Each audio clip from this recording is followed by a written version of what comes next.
Hey everybody, welcome to my channel. It's Miss E here with another video. Welcome back to my subscribers and welcome to my new viewers. In this video, I'm going to be showing you how to properly measure your head in order to get your proper measurements to make your wig in order for it to fit properly. As you can see here, I've taken the metal piece of the measuring tape right in the middle of my head, and I went all the way around, and it's going to give me the circumference measurements, which is the inches that my head is going around. So my head is 22 inches around. That is the circumference. You want to make sure that your measuring tape is not on your ear, because if it's on your ear, it's not going to give you a proper measurement. But you want to make sure that it's just above your ear when you are measuring.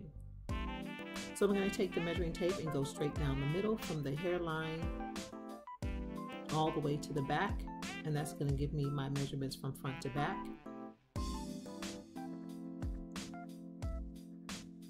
And my measurements, or my measurement, is 14 inches from front to back. You want to make sure that the hair is secured tightly down, whether it's braided tight or wrapped tight, so that there's not a lot of bulk when you are doing your measurements.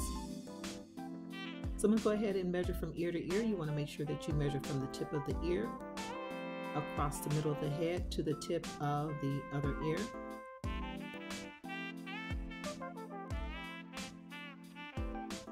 My measurement is a 12 from ear to ear. You want to make sure that you do not measure in the crease of the ear. You don't want to do this, because that's going to give you a wrong measurement. And this is really important, especially when you are doing lace frontals. So right here, I'm going to show you something a little bit extra, how I just kind of did a little freehand tracing around the canvas head. And this tracing is really going to come in handy when you are making pixie cut wigs. It's going to help you with cutting around the ear area without having to put the wig on your head to cut. You can use the mannequin head. So the average ear is about 2 inches wide, and I measured from 2 inches, and I went around and just kind of traced around. I made a hairline in the back, and I traced all the way up. I went from one point to the other side, measuring 2 inches wide. You can use your ruler to do this. You can use your ruler to measure 2 inches wide. The average ear is 2 inches wide, and I traced around, and I made my sideburns there, and I went all the way up to the hairline. As I said before, this is going to come in handy when you are making short pixie cut wigs. So this particular technique that I'm showing you, and everything that you see that I've traced on this wig, is going to be something that you can use for every size wig. Yes, every size wig can be made off of one canvas head: small, medium, large, short pixie cuts, medium cuts, and long haircuts. So if you do exactly how you see that I've done or demonstrated on this canvas head, you can create and recreate wigs over and over again just by using one canvas head.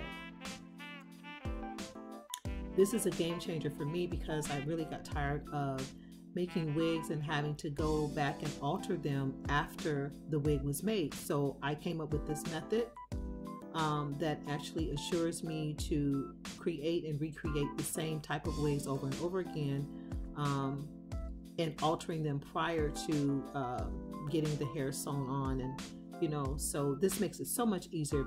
Trust me, you're going to thank me when you learn how to put these markings on just as I have demonstrated. You're going to thank me later. So just go ahead and make sure that you follow these instructions. If you have any questions, make sure you leave those questions in the comment section below. Okay, so I've already secured my tape, and I'm going to use my permanent marker.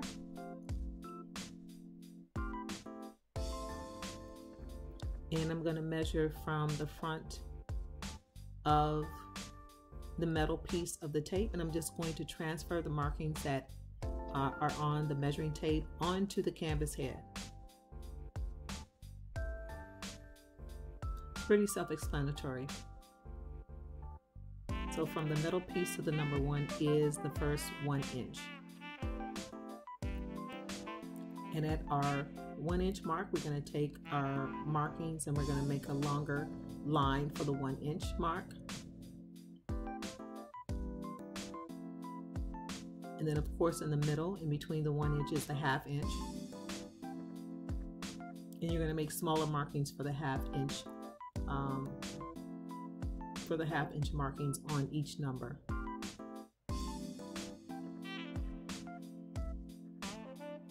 And you're going to continue all the way down the head to the hairline. So even though my measurement is from 1 to 14, going from front to back, I made my markings all the way down to the number 16. You want to always give yourself a lot of room so that you can be versatile in making different wig sizes and measurements.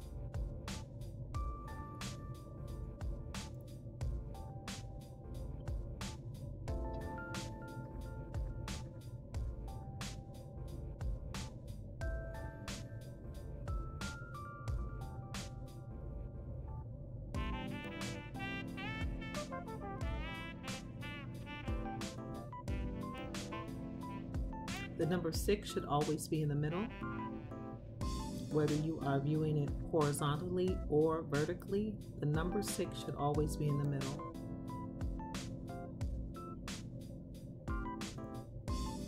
If you need to stop the video, pause it, rewind it to make sure you are marking your mannequin properly, please feel free to do so.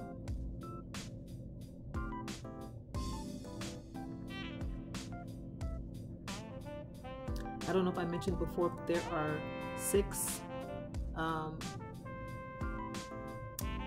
different measurements that you normally take for wig making and measuring your head, but trust me, the 3 that I've shown you are the 3 that you really need. You only need the 3 markings that I showed you. So here I am going from ear to ear.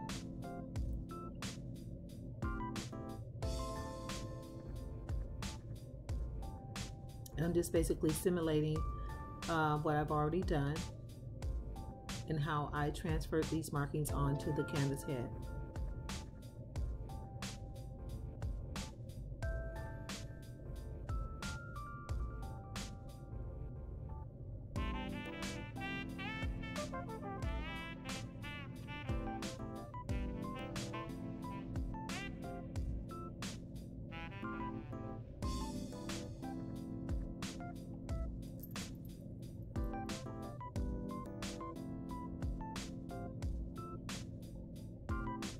The 6 is in the middle.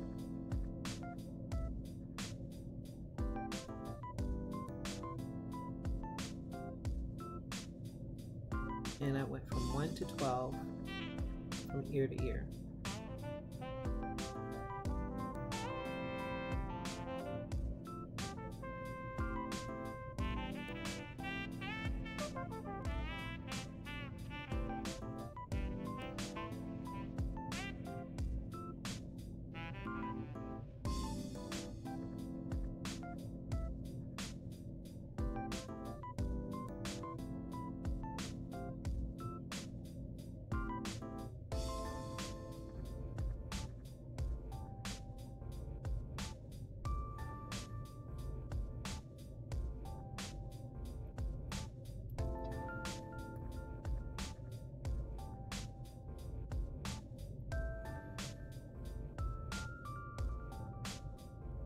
Make sure you go ahead and put the numbers in between each of the spaces.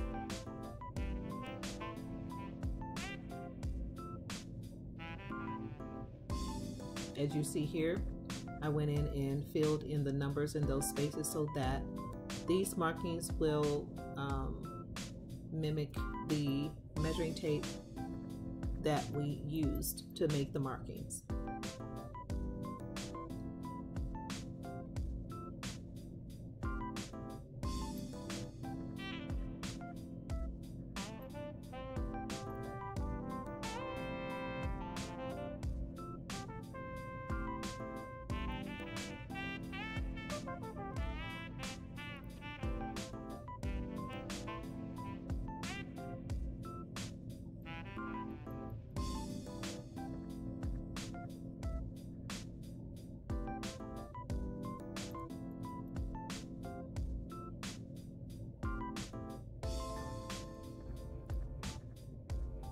So I'm going to go ahead and apply my mesh wig cap.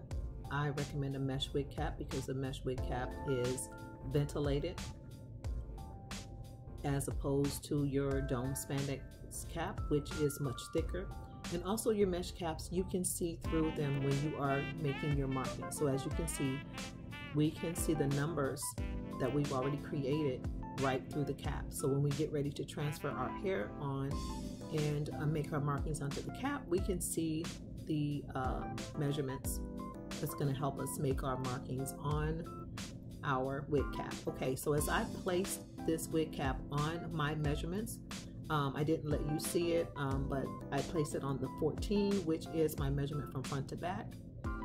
And as I place it on my particular measurements, I have about an inch that needs to be altered. So I'm going to go ahead and pin this down nice and secure, and then I'm going to go ahead and sew and take in the alterations that need to be taken in order for my wig cap to fit, have a custom fit.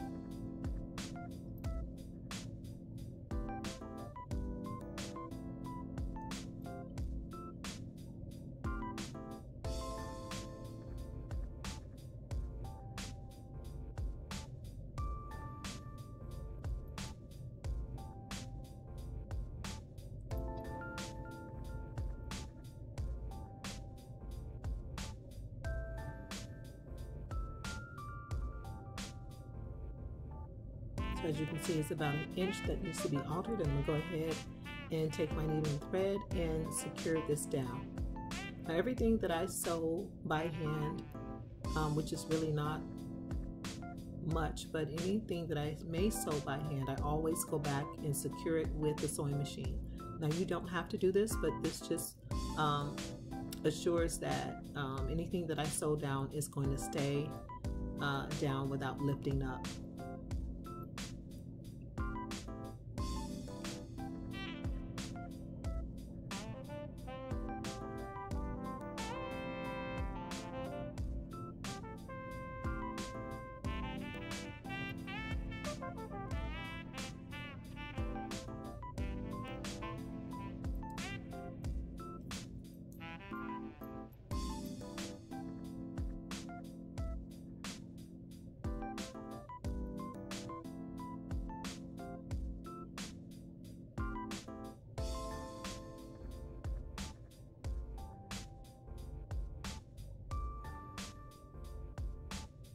If you have watched this video to this point, please go ahead and subscribe to this channel. Go ahead and hit that like button as well.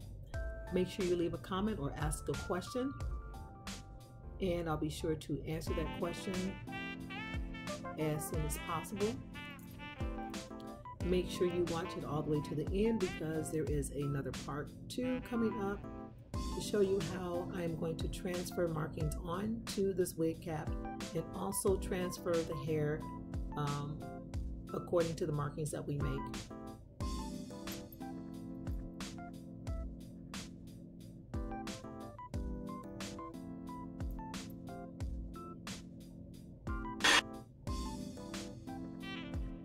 Please make sure you check out my other videos as well. I have other videos of wig making, of short hairstyles, long hairstyles, pretty much a variety of wig making techniques and styles. Be sure to check out my playlist so that you can see the variety of wigs that I have demonstrated on my channel.